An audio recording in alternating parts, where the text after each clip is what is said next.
नमस्कार। आकाशवाणी से प्रस्तुत है समाचार संध्या।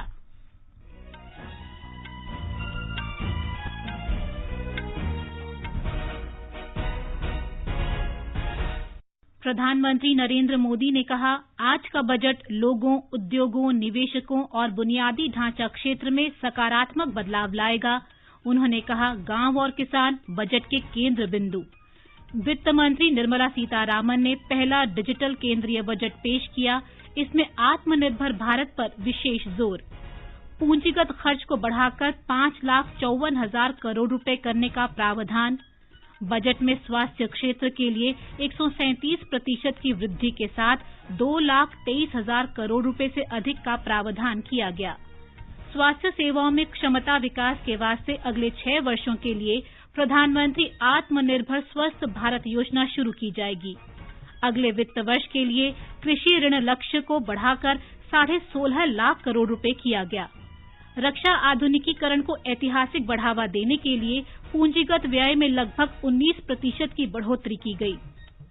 वित्तीय घाटा सकल घरेलू उत्पाद का 6.8%। स्टार्टअप्स के लिए कर की छूट मार्च 2022 तक बढ़ाई गई। नेताओं और आर्थिक विशेषज्ञों ने बजट की प्रशंसा करते हुए इसे सही दिशा में उठाया गया कदम बताया।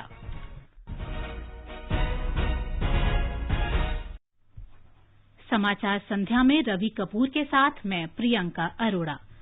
कोविड महामारी के खिलाफ देश एकजुट होकर लड़ रहा है। आप भी हमारे साथ सुरक्षा और बचाव के 3 आसान एहतियाती उपायों का संकल्प लें। मास्क पहने, 2 गज दूरी है जरूरी, सुरक्षित दूरी बनाए रखें, हाथ और मुंह साफ रखें। और अब समाचार। प्रधानमंत्री नरेंद्र मोदी ने कहा है कि आम बजट से उद्योग, निवेश और बुनियादी ढांचा क्षेत्र में बहुत सकारात्मक बदलाव होंगे। श्री मोदी ने संबोधन में बजट को ऐतिहासिक बताया। वर्ष 2021 का बजट असाधारण परिस्थितियों के बीच पेश किया गया है। इसमें यथार्थ का एहसास भी और विकास का विश्वास भी है। कोरोना ने दुनिया में जो प्रभाव पैदा किया, उसने पूरी मानव जाति को हिलाकर रख दिया है। इन परिस्थितियों के बीच आज का बजट भारत के आत्मविश्वास को उजागर करने वाला है और साथ ही दुनिया में एक नया आत्मविश्वास भरने वाला है। आज के बजट में आत्मनिर्भरता का विजन भी है और हर नागरिक, हर वर्ग का समावेश भी है।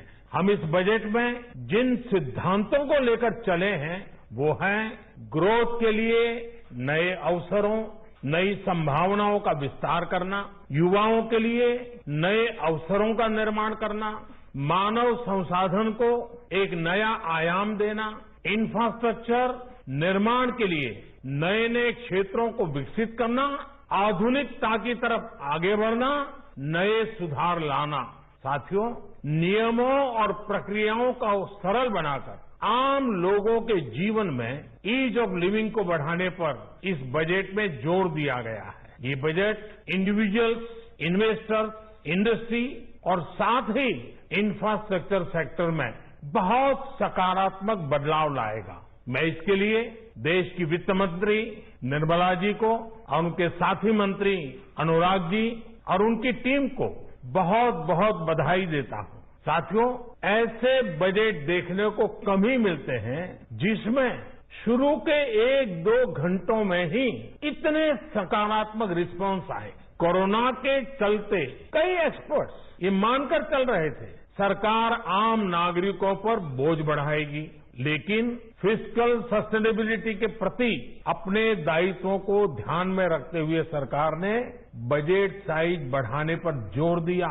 हमारी सरकार ने निरंतर प्रयास किया है कि बजट ट्रांसपेरेंट होना चाहिए। मुझे खुशी है कि आज अनेक विद्वानों ने इस बजट की ट्रांसपेरेंसी की सराहना की है। साथियों, भारत कोरोना की लड़ाई में रिएक्टिव होने के स्थान पर हमेशा ही प्रोएक्टिव रहा है। चाहे वो कोरोना के काल में किए गए रिफॉर्म्स हो या फिर आत्मनिर्भर भारत का संकल्प। इसी प्रोएक्टिवनेस को बढ़ाते हुए आज के बजट में भी रिएक्टिव का नामो निशान नहीं है। साथ ही हम एक्टिव पर, स्टेटस को पर भी अटके नहीं हैं और हमने इस बजट में भी प्रोएक्टिव बजट देकर के देश के सामने प्रोएक्टिव होने का संदेश दिया है। ये बजट उन सेक्टर्स पर विशेष रूप से केंद्रित है जिनसे वेल्थ और वेलनेस दोनों ही तेज गति से बढ़ेंगे, जान भी जहान भी।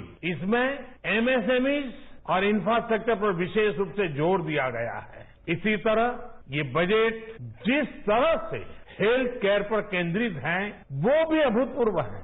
ये बजट देश के हर क्षेत्र में विकास यानी ऑल राउंड डेवलपमेंट की बात करता रहता है। खास तौर पर मुझे खुशी है कि इस बजट में दक्षिण के हमारे राज्य, पूर्वोत्तर के हमारे राज्य और उत्तर में लेह लद्दाख जैसे क्षेत्रों में विकास पर विशेष ध्यान दिया है। ये बजट भारत के कोस्टल स्टेट्स जैसे तमिलनाडु, केरल, पश्चिम बंगाल, इनको एक बिजनेस पावर हाउस बनाने की दिशा में एक बड़ा कदम है। नॉर्थ ईस्ट के राज्य जैसे असम के अनएक्सप्लोर्ड पोटेंशियल को टैप करने में ये बजट बहुत बड़ी मदद करेगा। इस बजट में जिस तरह से रिसर्च एंड इनोवेशन इकोसिस्टम पर बल दिया गया है, जो प्रावधान किए गए हैं, उनसे हमारे युवाओं को ताकत मिलेगी। भारत उज्जवल भविष्य के लिए बहुत ठोस कदम रखेगा। साथियों, देश के सामान्य मानवी का, महिलाओं का जीवन आसान बनाने के लिए उनके स्वास्थ्य, स्वच्छता, पोषण, शुद्ध जल और अवसरों की समानता, इस पर इस बजट में विशेष बल दिया गया है। बजट में इंफ्रास्ट्रक्चर पर खर्च में अभूतपूर्व वृद्धि के साथ साथ कई व्यवस्थागत सुधार किए गए हैं, जिसका बहुत बड़ा फायदा देश में ग्रोथ और जॉब क्रिएशन, रोजगार के लिए बहुत लाभ होगा। देश में एग्रीकल्चर सेक्टर को मजबूती देने के लिए, किसानों की आय बढ़ाने के लिए इस बजट में बहुत जोर दिया गया है। कई प्रावधान किए गए हैं। एग्रीकल्चर सेक्टर में किसानों को और आसानी से और ज्यादा ऋण मिल सकेगा। देश की मंडियों को यानी एपीएमसी को और मजबूत करने के लिए, सशक्त करने के लिए एग्रीकल्चर इंफ्रास्ट्रक्चर फंड से मदद का प्रावधान किया गया है। ये सब निर्णय ये दिखाते हैं कि इस बजट के दिल में गांव है, हमारे किसान है। एमएसएमई सेक्टर को गति देने के लिए, रोजगार के अवसर बढ़ाने के लिए इस बार एमएसएमई सेक्टर का बजट भी पिछले साल की तुलना में 2 गुना से ज्यादा कर दिया गया है। साथियों, ये बजट आत्मनिर्भरता के उस रास्ते को लेकर आगे बढ़ा है जिसमें देश के हर नागरिक की प्रगति शामिल है। ये बजट इस दशक की शुरुआत की एक मजबूत नींव रखने वाला बजट है। सभी देशवासियों को आत्मनिर्भर भारत के इस महत्वपूर्ण बजट के लिए मैं बहुत बहुत शुभकामनाएं देता हूं। फिर से एक बार वित्त मंत्री जी और उनकी टीम को बहुत बहुत अभिनंदन करता हूं, धन्यवाद करता हूं। वित्त मंत्री निर्मला सीतारामन ने लोकसभा में आज पेश पहले डिजिटल बजट में आत्मनिर्भर भारत पर विशेष ध्यान केंद्रित किया है। इसके लिए 6 प्रमुख क्षेत्रों पर जोर दिया गया है। ये हैं स्वास्थ्य तथा कल्याण, भौतिक तथा वित्तीय पूंजी और अवसंरचना, आकांक्षी भारत के लिए समावेशी विकास, मानव संसाधन में नवजीवन का संचार, नव परिवर्तन, अनुसंधान तथा विकास और न्यूनतम सरकार, अधिकतम शासन। आत्मनिर्भर भारत के लिए 13 क्षेत्रों को विनिर्माण में वैश्विक चैंपियन बनाने के वास्ते बजट में उत्पादन से जुड़ी प्रोत्साहन योजना पीएलआई घोषित की गई है। इसके लिए सरकार वित्तीय वर्ष 2021-22 से शुरू करते हुए 5 वर्ष में लगभग 1,97,000 करोड़ रुपए की व्यवस्था करने के लिए वचनबद्ध है। Our manufacturing companies need to become an integral part of global supply chains, possess core competence and cutting-edge technology. To achieve all of the above, PLI schemes to create manufacturing global champions for an Atmanirbhar Bharat have been announced for 13 sectors. For this, the government has committed nearly 1.97 lakh crores over 5 years starting this financial year. This initiative will help bring scale and size in key sectors, create and nurture global champions and provide jobs to our youth. किसानों को समुचित ऋण प्रदान करने के लिए सरकार ने अगले वित्त वर्ष में कृषि ऋणों का लक्ष्य बढ़ाकर 16,50,000 करोड़ रुपए निर्धारित किया है। पशुपालन, डेयरी और मछली उद्योग को ऋण प्रदान करने पर विशेष ध्यान केंद्रित किया जाएगा। ग्रामीण ढांचा विकास कोष के लिए आवंटन 30,000 करोड़ रुपए से बढ़ाकर 40,000 करोड़ रुपए करने की भी घोषणा की गई है। कृषि विपणन में पारदर्शिता और प्रतिस्पर्धा सुनिश्चित करने के लिए सरकार ई-नाम के साथ 1,000 और मंडियों को एकीकृत करेगी। To provide adequate credit to our farmers, I have enhanced the agricultural credit target to 16.5 lakh crores in this year. And allied products and their exports, the scope of Operation Green Scheme that is presently applicable to only tomatoes, onions and potatoes will be enlarged to include 22 perishable crops. Around 1.68 crore farmers are registered and 1.14 lakh crores of rupees trade value has been carried out through e-NAMs, the National Agricultural Market. Ujjwala योजना के अंतर्गत सरकार ने इसमें 1 करोड़ और परिवारों को शामिल करने का प्रस्ताव किया है। 75 वर्ष से ऊपर आयु के पेंशन पर निर्भर वरिष्ठ नागरिकों को आयकर रिटर्न भरने से छूट दी गई है।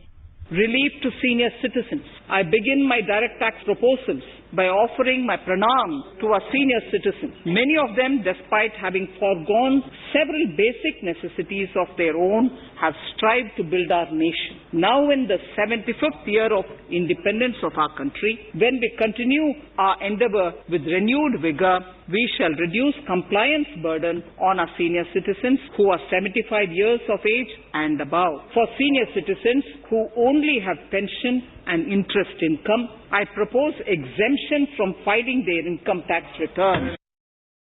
बजट में स्वास्थ्य और कल्याण पर विशेष जोर दिया गया है। इस क्षेत्र के लिए 137% की वृद्धि के साथ 2,23,000 करोड़ रुपए से अधिक का प्रावधान किया गया है। वित्त मंत्री ने कहा कि स्वास्थ्य अवसंरचना पर निवेश पर्याप्त रूप से बढ़ाया गया है। स्वास्थ्य के प्रति समग्र दृष्टिकोण अपनाते हुए 3 क्षेत्रों निवारक, उपचारात्मक, सुधारात्मक और कल्याण पर ध्यान केंद्रित किया गया है। वित्त मंत्री ने कहा कि एक नई केंद्र प्रायोजित योजना पीएम आत्मनिर्भर स्वस्थ भारत योजना 64,180 करोड़ रुपए के परिव्यय के साथ 6 वर्ष के लिए शुरू की जाएगी।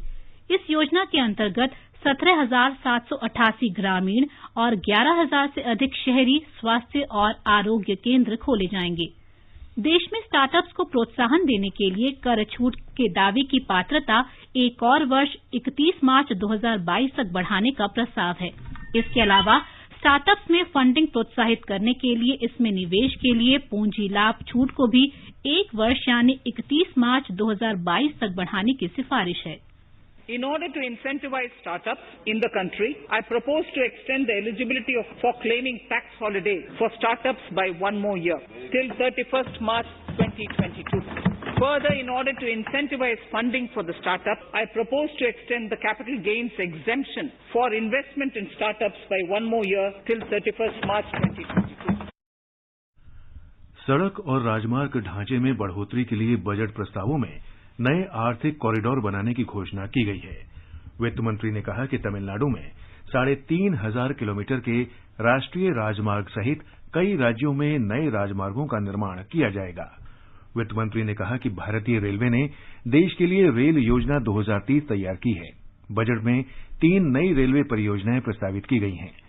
बजट में Kochi metro railway phase 2, Chennai metro, Bengaluru metro, Nagpur metro और नासिक मेट्रो के लिए कई हजार करोड़ रुपए देने का प्रस्ताव किया है। वित्त मंत्री ने कहा कि जल जीवन मिशन शहरी शुरू किया जाएगा। इसके अंतर्गत 4,378 शहरी स्थानीय निकायों में 2 करोड़ 86 लाख घरेलू नल कनेक्शनों के साथ जलापूर्ति और 500 अमृत शहरों में सरल अपशिष्ट प्रबंधन की व्यवस्था की जाएगी। इसे 2,87,000 करोड़ रुपए के परिव्यय से 5 वर्ष में कार्यान्वित किया जाएगा।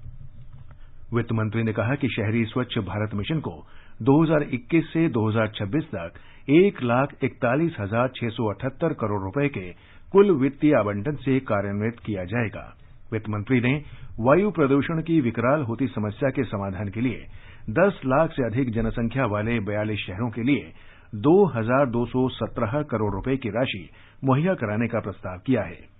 श्रीमती सीतारामन ने पुराने और अनुपयुक्त वाहनों को चरणबद्ध रूप से हटाने के लिए स्वैच्छिक वाहन स्क्रैपिंग नीति की घोषणा की।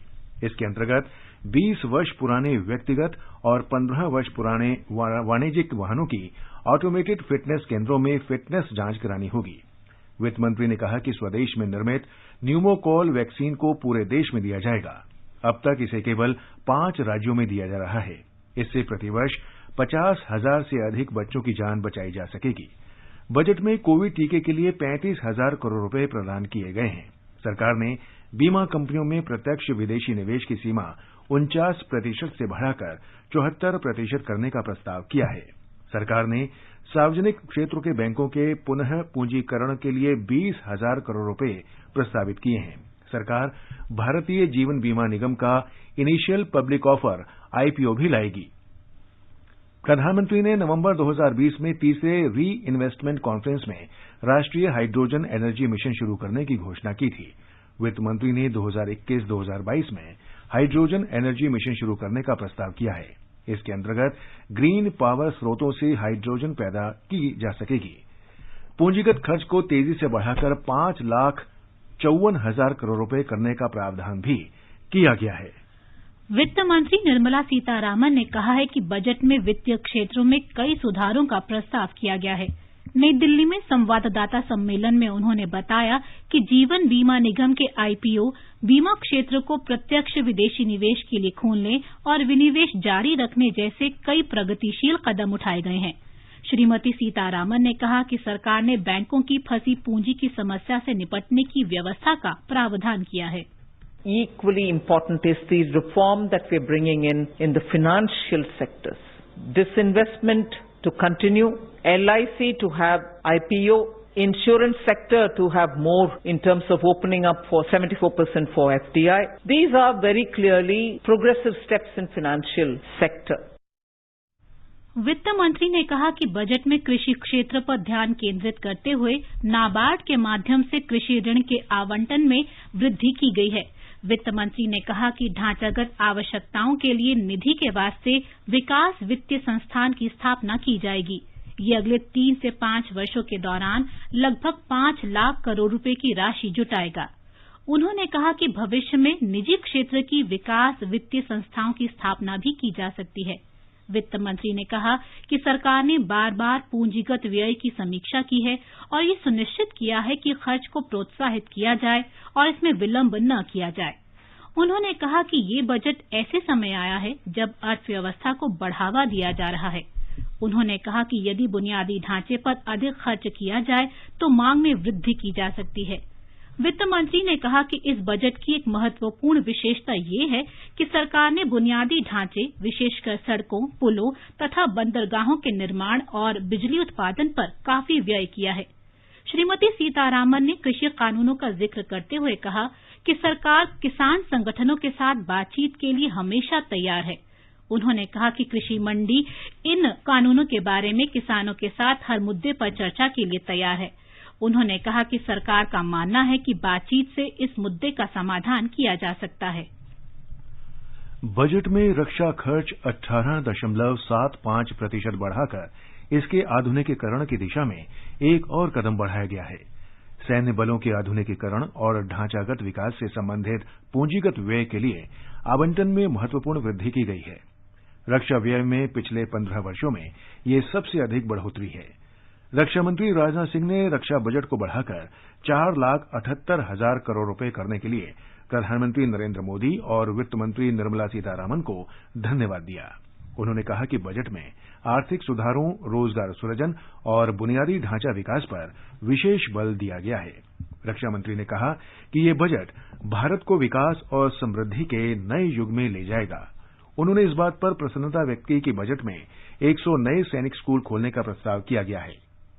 ये स्कूल राज्यों, गैर सरकारी संगठनों और निजी संस्थानों की भागीदारी से खोले जाएंगे। ये समाचार हमारी वेबसाइट newsonair.com/hindi और हमारे mobile app news on AIR पर भी उपलब्ध हैं। चलो मिलकर एक शुरुआत करें, चलो एक फैसला आज करें, मास्क नहीं तो टोकेंगे, कोरोना को रोकेंगे, चलो एक इरादा करते हैं, चलो खुद से वादा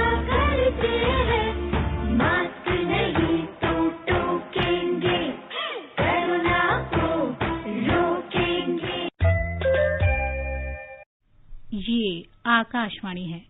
आगे बढ़ने से पहले मुख्य समाचारों पर एक नजर। प्रधानमंत्री नरेंद्र मोदी ने कहा, आज का बजट लोगों, उद्योगों, निवेशकों और बुनियादी ढांचा क्षेत्र में सकारात्मक बदलाव लाएगा। उन्होंने कहा, गांव और किसान बजट के केंद्र बिंदु हैं। वित्त मंत्री निर्मला सीतारामन ने पहला डिजिटल केंद्रीय बजट पेश किया। इसमें आत्मनिर्भर भारत पर विशेष जोर, पूंजीगत खर्च को बढ़ाकर 5,54,000 करोड़ रुपए करने का प्रावधान। बजट में स्वास्थ्य क्षेत्र के लिए 137% की वृद्धि के साथ 2,23,000 करोड़ रुपए से अधिक का प्रावधान किया गया। स्वास्थ्य सेवाओं में क्षमता विकास के वास्ते अगले 6 वर्षों के लिए प्रधानमंत्री आत्मनिर्भर स्वस्थ भारत योजना शुरू की जाएगी। अगले वित्त वर्ष के लिए कृषि ऋण लक्ष्य को बढ़ाकर 16.5 लाख करोड़ रुपए किया गया। रक्षा आधुनिकीकरण को ऐतिहासिक बढ़ावा देने के लिए पूंजीगत व्यय में लगभग 19% की बढ़ोतरी की गई। वित्तीय घाटा सकल घरेलू उत्पाद का 6.8%। स्टार्टअप्स के लिए कर की छूट मार्च 2022 तक बढ़ाई गई और नेताओं तथा आर्थिक विशेषज्ञों ने बजट की प्रशंसा करते हुए इसे सही दिशा में उठाया गया कदम बताया। नेताओं और आर्थिक विशेषज्ञों ने बजट की प्रशंसा करते हुए इसे सही दिशा में उठाया गया कदम बताया है। स्वास्थ्य मंत्री डॉक्टर हर्षवर्धन ने कहा है कि स्वास्थ्य क्षेत्र के लिए बहुत प्रावधान किए गए हैं। डॉक्टर हर्षवर्धन ने कहा कि स्वास्थ्य सेवा क्षेत्र को बजट में बहुत बढ़ावा मिला है। बजट में हेल्थ के प्रिवेंटिव एस्पेक्ट, क्यूरेटिव एस्पेक्ट और जो वेलबीइंग है यानी होलिस्टिक हेल्थ, इसको बहुत प्रमुखता से, बहुत गहराई और अध्ययन के बाद इसकी चिंता की गई है। अगले 6 साल के लिए आत्मनिर्भर स्वस्थ भारत योजना के तहत 64,180 करोड़ रुपए का विशेष प्रावधान किया गया है और ये प्रावधान जो हमें नेशनल हेल्थ मिशन के अंदर, जिसके माध्यम से हम देश की सारी स्वास्थ्य सेवाओं को चलाते हैं प्रमुख रूप से, उसके अलावा ये जो है प्रावधान हमारे लिए किया गया है। सूचना और प्रसारण मंत्री प्रकाश जावड़ेकर ने कहा है कि ये बजट समाज के सभी वर्गों की आकांक्षाओं को पूरा करता है। ये बजट देश को नई दिशा दिखाने वाला है।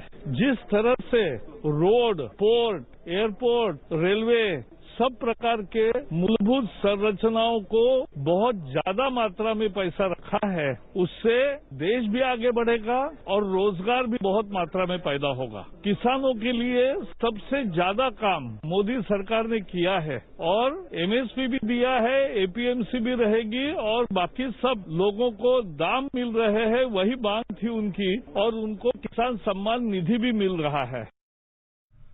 नीति आयोग के मुख्य कार्यकारी अधिकारी अमिताभ कांत ने बजट की सराहना की है और इसे आम आदमी के वित्त उपाय की संज्ञा दी है। उन्होंने कहा है कि बजट में कराधान के किसी भी नए प्रावधान को शामिल नहीं किया गया है। गवर्नमेंट एम्प्लॉयज के लिए तो बहुत कुछ है, हेल्थ पे है, एजुकेशन पर है, न्यूट्रिशन पर है और इंफ्रास्ट्रक्चर पर है, तो इन सब के लिए और कोई नया टैक्स गवर्नमेंट एम्प्लॉय पर नहीं लगा है, ये बहुत बड़ी चीज है। बजट में कोई ऐसी चीज नहीं है जो कि कॉमन मैन को कोई दिक्कत करे। प्रो कॉमन मैन बजट है ये बजट फेवरेबल है कॉमन मैन के लिए। बजट में एक और खासियत है, इजीनेस, सिंप्लिसिटी और डिजिटाइजेशन पर थ्रस्ट, और ये बहुत बड़ी चीज है। बजट में रेलवे के लिए 1,10,055 करोड़ रुपए का आवंटन किया गया है। इसमें से 1,07,100 करोड़ रुपए पूंजीगत व्यय के लिए हैं। रेलवे बोर्ड के चेयरमैन और मुख्य कार्यकारी अधिकारी सुनीत शर्मा ने आकाशवाणी से विशेष बातचीत में कहा कि भारतीय रेलवे के लिए ये प्रगतिशील बजट है। रेलवे का बजट ये एक ट्रांसफॉर्मेशनल बजट है, पाथ ब्रेकिंग बजट है। This is a future ready budget for the railway. Capacity enhance करें हम लोग, बेटर सर्विसेज दें, पैराडाइम शिफ्ट हो, हमारा डिलीवरेंस के ऊपर ध्यान हो, पैसेंजर के लिए कन्वीनियंस हो और फ्रेट के लिए ये थ्रस्ट रहे।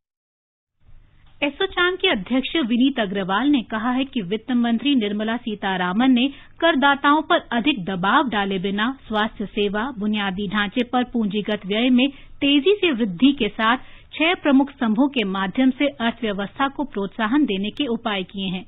It's a growth-oriented and very socially inclusive budget. Though there is fiscal expansion taking place, but most of it is going into investment or capex-linked investment for infrastructure, which is an investment for the future and not a revenue expenditure. There's also emphasis on ease of doing business as well as ease of living. We have also seen that the minister has ensured that there is consistency in the policies of the government. As we move towards an Atmanirbhar Bharat and a $5 trillion target, this budget is a step in that right direction towards achieving that goal. Shri Agarwal ने कहा कि महामारी के कारण उत्पन्न अभूतपूर्व स्थिति से सरकार पर भारी दबाव पड़ने के बावजूद वित्त मंत्री अगले वित्त वर्ष के लिए राजकोषीय घाटे को सकल घरेलू उत्पाद के 6.8% पर रखने के साथ राजकोषीय घाटे को नियंत्रित करने में सक्षम रही हैं। बंबई शेयर बाजार का संवेदी सूचकांक आज 2315 की बड़ी उछाल के बाद 48,601 पर बंद हुआ। उधर नेशनल स्टॉक एक्सचेंज का निफ्टी भी 647 अंक चढ़कर 14,281 पर पहुंच गया। बॉम्बे स्टॉक एक्सचेंज के प्रबंध निदेशक और सीईओ आशीष कुमार चौहान ने बजट को दूरदर्शी बताया। उन्होंने कहा कि कर में की गई व्यवस्थाओं से निवेशकों तथा धन को आकर्षित करने में मदद मिलेगी। उन्होंने कहा कि इंफ्रा फाइनेंसिंग के लिए बॉन्ड से प्रवाह में तेजी आएगी और राष्ट्र निर्माण में पूंजी बाजारों की भूमिका भी बढ़ेगी। बजट पर देश के विभिन्न भागों से आम लोगों ने भी अपनी प्रतिक्रिया दी है। मैं सीए गिरीश मुंदड़ा यहाँ Nag Vidarbha chamber of commerce में डायरेक्ट टैक्स ग्रीवेंसेस कमेटी का चेयरमैन हूँ। ओवरऑल बजट मुझे मिला जुला लगता है। अपेक्षा तो सरकार सभी की पूरी नहीं कर सकती। खुशी की बात यही है कि वे बेसिक स्लैब्स जो है वो एज इट इज रखे गए हुए, नया कोई टैक्सेशन में प्रावधान नजर नहीं आया है। मैं गजानन नेरकर पुणे में एक शिक्षण संस्था में प्राध्यापक के तौर पे काम करता हूँ। बहुत सारी चीजें मध्यम वर्ग के लिए अच्छे स्वरूप में दिख रही है। कुल मिलाकर हम ये ऐसा कह सकते हैं कि ये बजट जो है वो सभी लोगों के लिए फायदेमंद होगा। ये बजट किसानों के लिए काफी फायदेमंद है। जैसे हमारे लिए तो हम देख रहे हैं कि जैसे जो स्टील लोहा जो भी सस्ता हुआ है, इससे हमारे कृषि उपकरण सब किस्म के जो सस्ते होंगे, हमारे को इसमें फायदा होगा। और जो एनएसपीए से भी हमारे को फायदा है, जो समर्थन मूल्य है, तो ये किसानों के हित में है। बिहार के मुख्यमंत्री नीतीश कुमार ने कोविड महामारी के बीच राजस्व संग्रह में बाधाओं के बावजूद संतुलित बजट पेश करने के लिए केंद्र सरकार को बधाई दी। श्री नीतीश कुमार ने स्वास्थ्य के लिए बजटीय परिव्यय बनाने के लिए वित्त मंत्री के प्रस्तावों का स्वागत किया है। तमिलनाडु के मुख्यमंत्री ई पलनीसामी ने राज्य में 3,500 किलोमीटर सड़क तथा बुनियादी ढांचा परियोजनाओं की घोषणा का स्वागत किया है। उन्होंने चेन्नई में मछली पकड़ने के बंदरगाह उन्नत बनाने और चेन्नई मेट्रो रेल परियोजना के कार्यान्वयन के लिए भी आभार व्यक्त किया। कर्नाटक के मुख्यमंत्री वीएस येदियुरप्पा ने बजट को सुस्त अर्थव्यवस्था को गति देने वाला बजट बताते हुए आशा व्यक्त की कि इससे अर्थव्यवस्था में तेजी आ सकती है। और अंत में मुख्य समाचार एक बार फिर। प्रधानमंत्री नरेंद्र मोदी ने कहा, आज का बजट लोगों, उद्योगों, निवेशकों और बुनियादी ढांचा क्षेत्र में सकारात्मक बदलाव लाएगा। उन्होंने कहा, गांव और किसान बजट के केंद्र बिंदु हैं। वित्त मंत्री निर्मला सीतारामन ने पहला डिजिटल केंद्रीय बजट पेश किया। इसमें आत्मनिर्भर भारत पर विशेष जोर। पूंजीगत खर्च को बढ़ाकर 5,54,000 करोड़ रुपए करने का प्रावधान। बजट में स्वास्थ्य क्षेत्र के लिए 137% की वृद्धि के साथ 2,23,000 करोड़ रुपए से अधिक का प्रावधान किया गया। स्वास्थ्य सेवाओं में क्षमता विकास के वास्ते अगले 6 वर्षों के लिए प्रधानमंत्री आत्मनिर्भर स्वस्थ भारत योजना शुरू की जाएगी। अगले वित्त वर्ष के लिए कृषि ऋण लक्ष्य को बढ़ाकर 16.5 लाख करोड़ रुपए किया गया। रक्षा आधुनिकीकरण को ऐतिहासिक बढ़ावा देने के लिए पूंजीगत व्यय में लगभग 19% की बढ़ोतरी की गई। वित्तीय घाटा सकल घरेलू उत्पाद का 6.8%। स्टार्टअप्स के लिए कर की छूट मार्च 2022 तक बढ़ाई गई। और नेताओं तथा आर्थिक विशेषज्ञों ने बजट की प्रशंसा करते हुए इसे सही दिशा में उठाया गया कदम बताया। इसके साथ ही समाचार संध्या का ये अंक समाप्त हुआ। नमस्कार।